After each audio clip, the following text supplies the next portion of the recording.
नमस्ते प्रणाम। भोजपुरिया रिपोर्टर के एपिसोड में रउआ लोगन के स्वागत बा।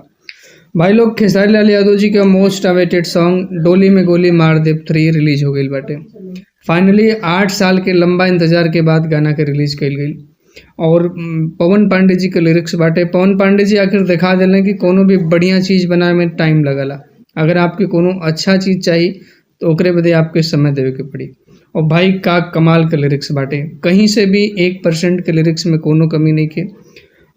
हमके लगा था काफ़ी लंबे समय बाद 3 अंतरा का गाना आइल बाटे और 1 सेकंड खातिर कभी भी बोरिंग कहीं नहीं लगल ई गाना के। जब आप देखिए बैठब ना तब कब ऐसे निकल जाई झटके में 3 अंतरा पता ही ना चली। तो वर्ल्ड वाइज म्यूजिक चैनल पे गाना आइल बाटे।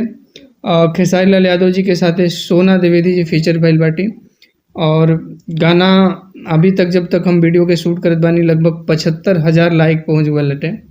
तो 75,000 लाइक का मतलब हमरे हिसाब से लगभग 8-9 लाख के आसपास व्यूज हुई एकर। हालांकि व्यूज अभी अपडेट नहीं भइल बाटे।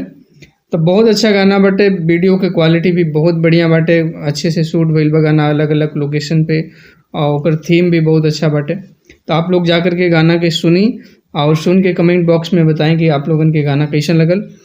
ये चैनल पे वीडियो काफ़ी लंबा समय बाद आयल है। हालांकि अब हमारी कोशिश रही कि वीडियो रेगुलर आवत रहे ताकि आप लोगन के अपडेट मिलत रहे।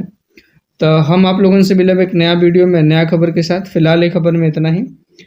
बाकी आप लोग चैनल के सब्सक्राइब करके रख लें ताकि आगे वाला कोनो भी ऐसा अपडेट बाटे तो आप लोगन के सबसे पहले ओकर नोटिफिकेशन मिले। धन्यवाद। जाके गाना के सुनी, प्यार दें, सपोर्ट दें।